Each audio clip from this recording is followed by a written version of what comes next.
Welcome to the Ask a Tech Savvy Teacher podcast from the Northwest Council for Computer Education. This is episode 1 of our podcast recorded on December 9th, 2013. My name is Jason Neifer.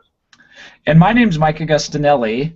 And like Jason said, this is our first episode, so as Jason can attest, it is still a little rough around the edges, but definitely a good start to the process, wouldn't you say, Jason? I would definitely say so, Mike. And the good news is that even though we're still exploring these technologies and we're getting to know Google Hangouts, and in a lot of cases we're using equipment that we're pretty used to, like microphones and cameras in new ways, I feel like that our first bit of content tonight, which is an interview, is a really great example of what's to come in this podcast. So for our first interview, we interviewed Chelsie Jolley, a third grade teacher from Stillwater, Minnesota. And like Jason mentioned, we used Google Hangouts and actually the Google Hangouts on Air feature with a little post-editing in the process. Chelsie has some great insight, very insightful comments about the classroom with her handful of mismatched devices and her interactive whiteboard, and her use of the SmartNotebook software, and her own mission to help kids use technology to discover their place in the great outdoors. Enjoy the interview. Yeah, absolutely. We are very lucky to be joined by an outstanding tech-savvy teacher, Miss Chelsie Jolley from Stillwater School District in Minnesota. So Chelsie, if you wouldn't mind, please just introduce yourself and give us a little background of your teaching experience and what you're up to right now. Hi, so I'm Chelsie Jolley, and currently I am teaching third grade here in Minnesota. I was in Montana teaching first grade, so it's been kind of a fun move, and I still miss Montana. Awesome. Well, we're really lucky to have you, and really lucky for you to fumble through this with us because, like Jason mentioned, this is our first time, and we're really excited to get this rolling. The purpose of this podcast and videocast is to highlight teachers that are movers and shakers in the tech integration world, and Chelsie definitely fits that mold. So we're going to jump in. How do you feel like your current setup has impacted your instruction? Well, I mean, good and bad. I mean, what are the challenges with that, and what are the advantages to your current setup? Okay, well, here I want to describe a little more. One problem is having a smartboard coming into a classroom where it's maybe not in the spot where I would have liked to have had it. Okay. This one has been mounted in the corner of the room, which maybe the smartboard isn't the hard part to move, but the projector mounted to the ceiling is. So that's been kind of interesting. That's kind of the focal point, is one of my corners. So, and then I really do enjoy having my iPods out full time. Before, I used to lock them up in between, and it's just been a lot easier because I feel like the students have really taken ownership. And I mean, it always has been that way. It just, for me to trust it, took some time. So they really have taken ownership because they know that those are theirs too. So it really has been a lot more, less stress for me, just having those out and not worrying about them as much and letting the students manage them. One of the jobs is like our device technician, and they'll go over, make sure they're all plugged. I kind of made up my own little charging station for them all. So do you feel like the difference between first grade and third grade, has that made a difference as far as the management, or did you have success with first graders, like for instance as a job, managing that? Yes, in first grade I have one student that was her job to make sure they collected them all, because in first grade I noticed just putting things away in the right spot, maybe not so much as trying to steal it, it was more of like, oh, I'm going to hide this in the back of my seat chair to have for later, or oh, it's time to clean up and then just dump it somewhere. It was more of the problem. Third grade, much more responsible. I mean, I know that, like, it was an easy fix to be like, oh, it looks like we're losing out with them for the rest of the week, and oh, they wouldn't really happen again for a while. But third grade, I can't even recall any time where it's been like a problem. Do you worry about security at all with those devices, Chelsie, or how do you frame that with your students or maybe even with other teachers in your building? And that was something that's where I started letting go of so much stress, is that, I mean, when our class leaves, we generally have a rule at our school that we lock our doors anyway. So I'm not so much concerned about anybody else coming into the room, which was nice when students were bringing in their own devices. And it seems like now that like iPods, touches, and even iPads are becoming more common to have at home, that a lot of them already own them at home anyway, so I'm not worried about them taking them home. And once you show them like they're third grade, so I'll demonstrate how if one's lost, how I can ding it or find where it is, and I don't really mention that if they turn it off that I can't find it, but so they know like, oh, it's going to be really bad if I take it outside of the classroom without permission. So I mean, we'd use it for other activities outside of the room, but other than that. Do you have a lot of third graders that bring their own devices to school? Yeah, last year I had at least about 10 that would come in a given week. I haven't really started that this year. It takes a little bit of time to build up even what it looks like in our room with the devices we currently have. So.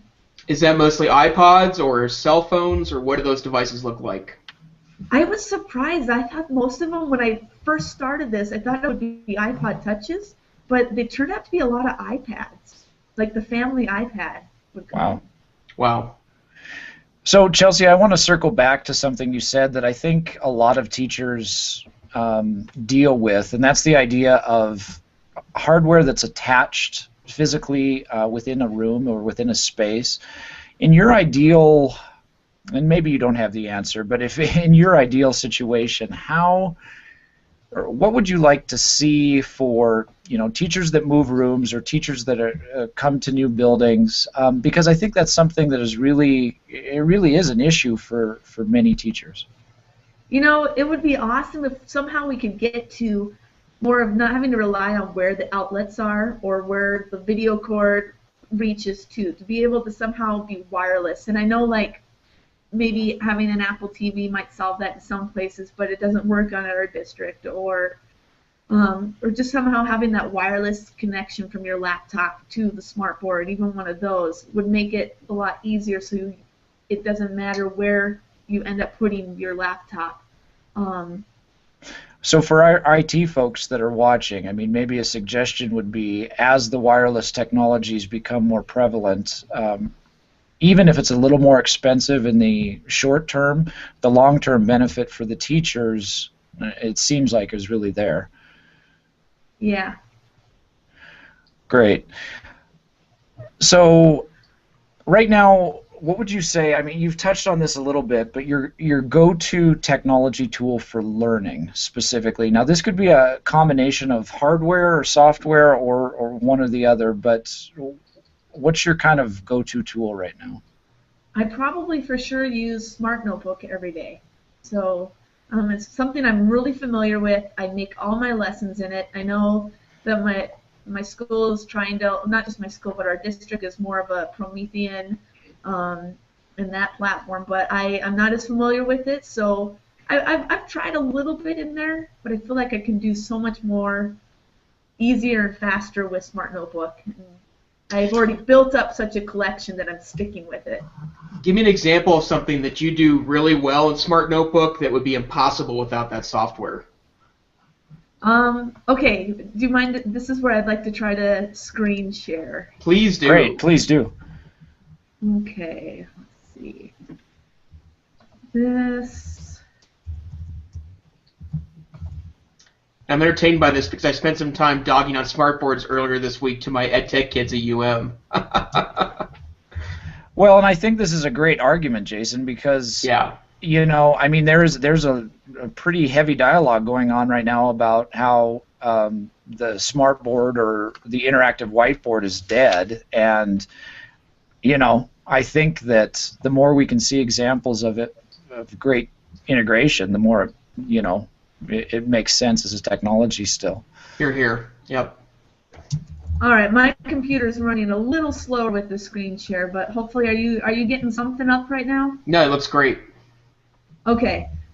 So there's just I love how Smart Exchange has all these blank templates that I can just I don't have to spend too much time building up a lesson. So every math chapter I like to make review games. So here's a Connect 4 one where let's see, we'll click on the questions here. And then we were doing story problems. So then we can go back, we can play the game. Let's check out another one. And that means you could do it to projector, but what my students really like, or especially like when they get to throw a beanbag at the smartboard. So this one, it's like if you just hit a spot, then it takes you to the problem. Something I really enjoy doing that I just started this year, our district really promotes a responsive classroom, which I don't know if you're familiar with it. With just a team building, and we have morning meetings, and this is what's called a morning message.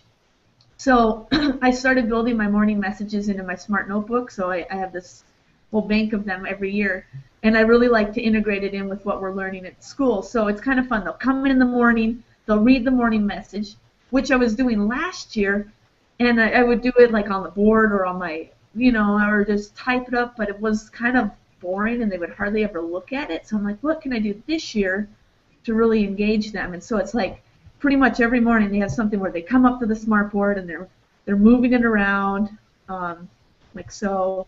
It might ask them different questions, like I can flip through some of these. It might just have a picture, or it might ask them to write a number between 1 and 10 on how good your weekend was. I don't know, just different questions like that. So I've just really enjoyed being able to use this every morning. Chelsie, would you mind sharing that with us so we can put it up on our blog for our users that are watching this to grab? No problem. Was that able to? Did I switch off now? Okay. Yep. Yep. Oh, one more thing. Sorry. Go ahead. Okay, I'm going to go back. I was going to show you, just with that morning message, I took a picture of my students using it the other day, so I wanted to show you no, it's not that. Am I sharing screen right now? Yep, that looks great. Oh, there we go. This one. I don't know, I'm not sure, but let's see if I can zoom in. Yeah. I don't know if you can see all the writing on the board, even just I love how many of them are like, yeah, they go first right up there and they're writing greater than or less than symbols up there with their own equations, and we share it out at morning meetings. So it's made me pretty excited that they're actually reading the morning message before we have to read it together as a group. And that helps with like getting instructions first thing in the morning, like, oh, today I want to make sure you do this before even class starts. I like the interactivity nature of that because I think that adds a lot of cachet to it by providing an opportunity for students not just to receive information but also give back. And that's a criticism of the Smartboard in a lot of classrooms, is that it's nothing more than a fancy projector. And I like that notion of adding some interactivity to it. I think that adds a lot of interesting cachet to the technology. Oh yeah, and I mean, even when we're doing math or reading, I'll just find a bunch of websites, and it might not even be in SmartNotebook, but then we can be playing these games, and they break into teams. Like, it might be a game of, okay, click on all the proper nouns, and there'll be all these flying proper nouns, and they're working together in a line, and one will click it, they'll go to the end of the line, and they might be in groups of 4, but they'll see if they can beat the other group's time or something. I don't know, but it really brings it to life, and everybody can see it. So I couldn't really do it with a computer and a projector set up. Sure. Okay, well let's broaden your focus out a little bit and talk about the notion of your district for a minute. And what else outside your classroom? What's your district doing really well in technology? Something that really attracted me to Stillwater is that they have tech integration specialists. And they have this for the elementary and for secondary. And what we've been doing with this is a flipped PD, so flipped professional development, where it's happening during school. They'll hire a sub, a full, like 2 full-day subs, and first we'll take a survey on what we're interested in trying to learn about. It's like it's based off of our own independent needs. Like, oh, I want to blog with my students this year, or I want to learn Edmodo with my students, or I want to make ebooks this year. So you kind of sign up based on your needs, and then they'll group you together with somebody else that might have similar needs. Maybe it's just 2 of you, and then they'll have subs go in your room, and you get a 2-hour chunk of time just working with them on that project. So they're kind of aiding you in that support, and so it just are like the tech guru of what you need to do. And they'll, if you stop somewhere, maybe they'll research some more out on that area. Something that, like last year, one of the projects I did is my class, we wrote some stories, some books, and my students recorded themselves reading it. They illustrated the pictures. We had typed up the text, and we put this all through the Google Drive. And then our integrationalist, she partnered us with the high school class who they were in an ASL class, so they were doing the sign language for our for the stories, and then it was going to then be passed on to another class where it was like a video editing class that was going to put it all together for us, but it hasn't happened yet. Maybe that will happen this year, but part of their class. So I just thought that was kind of cool to bring all of us together to collaborate on a project. So Chelsie, you talked about that the forum at the start of the year or at some point to gather what the interest is of the teachers. You know, one of the things in technology integration is a lot of teachers don't know what they don't know. If you get what I mean, like, you know, you threw out some things like blogging or ebooks, right? Well, there's a fair number of teachers out there that don't even know what those are. So what is the strategy in your district to expand people's horizons and make them aware that these things are possible? I think right now they're utilizing the tech integration specialists for that. I guess I'd like to see more with professional development, and even some of the stuff that I've really enjoyed from my previous district is just having other teachers say, okay, I'm going to teach this class on Smartboard tips after school, and you know, get professional development built up from that, and just being able to see a little glimpse of something might intrigue someone to go, oh yeah, I want to use this, or promoting to be able to go into each other's classrooms to see what others are doing, because then maybe even just that will be like, wow, that really would make this easier, or that's a really good idea, I want to try that out. So great, thanks. So that PD aspect definitely is, I mean, we've heard of some districts doing that. Some districts are doing that better than others. Some still don't have an integration specialist at all, which would be a challenge for those districts. But for your district specifically, what are some of the challenges that you all are facing? Something that's been a little frustrating is it feels like there's a lot of focus on making sure we're doing everything straightforward by the rules and legally, especially like with all the new everything that's happened, the changes in Apple, and even with the app purchasing program. For instance, if I wanted to purchase some apps for my classroom iPods, I'd have to go through the processes. I'm supposed to get it okayed by my principal. Then it goes to our secretary for the order. That goes then to our district tech secretary, who then about once every 2 months is able to order the apps. And then it's supposed to get pushed out to a tech person to come in and install it on our devices, which by the time you found an app that might work for fractions that you're working on, that gap has come and gone. And so that can be quite frustrating. Or maybe they even purchased the wrong app because I don't know. It's just like to find the right links to the apps that you want. It just can be a bit of a headache. And Go ahead, keep going.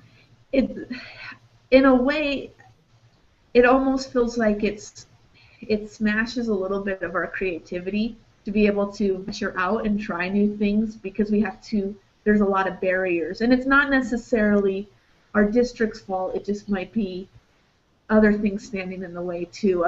Like for instance, that's something with Apple that they're now requiring with schools. It's like the volume purchasing program. They're not requiring it, but just how it works. Well, I think you've really touched on something that I know many districts are struggling with. The volume purchasing program, while I get why it exists and why it is the way it is, I think it was interesting to hear your take, and I'm looking forward to hearing from other teachers around the country of exactly how they're handling it, because I think we need a clearer picture as teachers across this country on what format or what rules make a flow that is responsive to the teacher's needs, because I think you really touched on something important there, that as well as we do at planning ahead and planning out, there are times when you find a tool that's like, man, this would bring my my lesson to the next level, and if it's not there within a week or two, then you may have it for next year, but that opportunity is lost with those kids. So really appreciate you sharing that, and I anticipate we're going to hear more of that in the future. So Chelsie, let's talk a little bit more about professional development, and I guess I have a broader question for you. So you're obviously a tech-savvy teacher, so and I imagine that you yourself could probably be a tech integration coach, so where do you go for professional development that enriches you as a teacher? Honestly, that time I get when I'm with, or when it's my tech integration time, is really finally like time I have to work on projects and explore something new, try something new out, and I feel okay that I am doing it and that I don't need to be working on something else. So just being able to have set aside time to go and explore, try something out. Last year was just having time to set up accounts for my students to blog off of our iPads. Like, just sometimes having that time set aside really makes a difference to go explore. Talk a little bit more about that blogging. I think our listeners would really be interested how you went about setting that up with third graders. Yeah, I'm trying to remember the specific app I used right now. I might have to get back to you on the app. But, okay. It's a classroom-friendly one, so it's not out. The blogs aren't out there just for anybody. It's actually grouped them by my class, and so it was very easy for students to select their name, and then they all use their own password. So we really emphasized a lot of like making sure you log out, because you don't want anybody to post under your name. So it was a great place to kind of make mistakes, because it seemed very controlled. I could see everything. They loved being able to have their time on it, create their entries. They were able to take pictures or something to kind of make their entry a little more special, and then comment on one another and comment back. So it was just kind of a freestyle. I didn't really want to do too much of an assignment. It's kind of, whenever I try something new, it's more of just like play and explore at first. So it helps not only build their comfort level with it and learning it, but it's building my comfort level and seeing what could go wrong. So if I need to bail on it, I can. But just like if maybe we use Comic Life for the first time, I'm not going to have a project in mind. It's going to be like, okay, let's try to take our picture and put it in. Okay, let's try to write our name in it. And if it doesn't work, it doesn't. That sort of thing. So when your students are given that freedom to write about what they want to in a blog, what kind of topics are they approaching? Actually, generally, I had them, it was after they had an entry in their writing journal. So there was kind of that where I would take a look at it, and it might just be what they had for lunch the previous day or what they're going to do over the weekend. So it wasn't too formal. So Chelsea, you talking about the blogging made me think of this. And now that you're a third grade teacher, there's the relatively hot topic in third and fourth grade about keyboarding and when it's appropriate for kids to tackle keyboarding. We don't even have to go down the road of does it need to replace cursive. We won't even go there today. But I am interested knowing or seeing how it works for you as a sixth grade teacher. It's something that we see great growth with the 12-year-olds, but a few years younger, what does that look like? Okay. First of all, it's kind of interesting because I'm supposed to be teaching cursive and keyboarding, and yet I don't really have that time built into my day because it's like I'm expected to do everything all the other grades are doing, nor do I have a curriculum for it. So, we do have a computer lab, and unfortunately we don't really have a lab on wheels or anything. So we have our set time twice a week that we can go down to the computer lab for 30 minutes, which is really maybe 20 minutes by the time we're all in whatever we need to be in. And and my biggest frustration with it is I can't really get consistency because of all the testing that takes place in our computer lab year-round. It will be shut down for like a month at a time for various tests because everybody shares the one computer lab, and a lot of our tests are all computerized. So when that's happening 4 times a year, it's shut down for 4 months, and that's a significant amount of time. So how has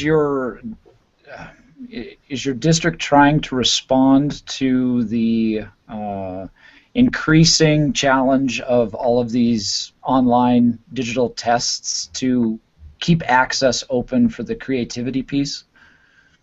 I think that they're wanting to go towards at least trying to put some laptop carts into some schools, so that could help too, being able to have a lab that's still always open, and then there's also this cart for when we need to take tests, and then the cart could be free and when we're not taking tests. I think that would be beneficial. So, Chelsea, I want to talk a little bit about something that you've also spent a lot of time with as a classroom instructor. Both in Helena and in Stillwater, you use a lot of technology that I think is the good counter-argument to the folks that say the technology, unfortunately, puts kids under bad lighting all the time and not in the great outdoors. Can you talk a little bit about how you use technology to get kids to go outside and play and explore? I would love to. This is one of my favorite things, even just as a personal hobby that I've brought to the classroom. It's called geocaching, and it's thought of more of as like a modern-day treasure hunt where you use GPS technology to go to certain locations. And although there are a lot of public geocaches, I've brought this more to I'll create my own custom geocaches that I might just use in one day. So I started by writing a grant for some GeoMate Juniors, and they're more of a very simplified GPS receiver. And like literally 3 buttons: turn on, switch from cache to cache, and then the smiley face button is what I call the other one, where you can see the names of the geocache, and that's pretty much it. And then the screen tells you how far you are away to a certain location. So I started with these, and I realized, even though I got a class set at the time for my grant, that I only needed about 5 devices, because if you just put 1 per group and then you give them group jobs, that works even better. They have to rely on one another. So let's take this to what it looks like at a 1st grade level or even a 3rd grade level. I might start in 1st grade where they all do get one, and we just go practice using it twice, like to 2 different geocaches at once, turning it on, seeing how it's counting down in feet when we get closer somewhere, and learning, okay, this is the time that I stop looking at the device and I'm searching for maybe a hidden container. To then building up to group jobs. So then there are maybe groups of 5, and one is the navigator, and is leading all the students to a location where, and then another one is the reader. So once they find the container, they read the question out loud. And I'll tie this in with various subjects, like with math. If we're practicing telling time, there might be a little plastic clock in the container. It might say, okay, what time is it? And they'll have to, and then the recorder will write down the time. And then they'll go to the next geocache, and there might be another clock, and they write down the time. And so this is just even on our playground, and I've done this with science and having them go out to different trees. And this is more of an upper level, third grade or above, being able to identify different trees as they go to a spot. And so it takes them to the coordinates. Maybe it's not a container, and it's something else, a landmark, and they have to identify what it is. And something I really enjoyed with being in Montana, my favorite field trip was actually going out onto into kind of the mountains with my students, and we would learn about trail etiquette. We would find some geocaches while we were out there, do digital scavenger hunts where they would have digital cameras and take pictures of something that fell out of a tree, something that is naturally red. So, and my students always seem to really love it. It's been kind of fun to have them run from a geocache to another and get like all their energy out, and then be able to focus, solve a math problem, and then they'll bring them back. And even on special occasions, I might have like a lockbox with a combination lock on it, and they'll, after they've recorded their answers, they'll insert that in the combination, and they'll open it up, and there might be like 3 homework passes or sidewalk chalk. But it's definitely been something they've really liked. I use it a lot in 3rd grade at the beginning of the year just to do team building. Maybe they collect tangram pieces and they put together, they have to solve a tangram puzzle at the very end. Sorry, I feel like I talked a lot about that one. No, that's great. And I think that's it's a good answer to the question of, in a world where I think there's a good argument that our kids are becoming overstimulated and overconnected. How can you use a good technology that will be relevant to a student in the future to get them to explore the many facets of way technology can really open up your world? Oh yeah. I mean, even with 3rd grade, we have some more advanced GPS receivers this year that we're going to be like marking our playground out to find the area of it. So being able to use that technology to do that, yeah. That's awesome. Great. Thank you. So the last question, and this is a really simple one, is if a teacher walked up to you and said, I want to become a more tech-savvy teacher, what's your best piece of advice for them? Check out your website. No. Good answer. Well played. What can I say? Even just being able to talk to others. Like, the thing is, technology is always changing. It can become very overwhelming. Even I get pretty overwhelmed, like, wow, there's all this stuff that I am not doing that's out there. But the thing is, you just kind of have to pick one thing, and you can become an expert in that one thing, and then branch out from there. Or not even an expert, but just dip into one thing. Start with, okay, what is the specific thing you want to get better at? And finding the tool that would best meet that need, even. Awesome. Well, Chelsie, thank you so much for joining us tonight, and we really appreciate your insights and your thoughts, because I think you really touched on a lot of stuff that teachers are thinking about. And so with that, we'll wrap up our first ever episode. So thanks for joining us, and we'll see you again soon. Thank you. Well, and there that is. What an amazing, great first interview. And what I particularly like about Chelsie is not only does she have a great handle on these particular pieces of technology, she has really hard-nosed experience on how to utilize them in a very critical classroom environment. Yeah, I agree, Jason. One thing I wanted to mention to everyone watching this is Chelsie has agreed to write a guest blog entry on our blog at blog.ncce.org further expanding on this whole idea of technology in the outdoors and really integrating the nature aspect with technology. So look for that in the weeks to come. And that's it for our first episode. This is the first of many podcasts brought to you by the Northwest Council for Computer Education, a professional learning organization for educators providing year-round professional learning opportunities for K-12 administrators, educators, and support staff.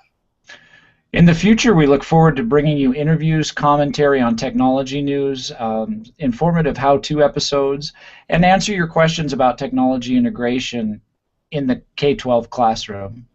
Until then, follow NCCE's new blog at blog.ncce.org. Follow us on Twitter at @NCCE_EdTech, or look for NCCE on Facebook. Keep in touch and have a great day.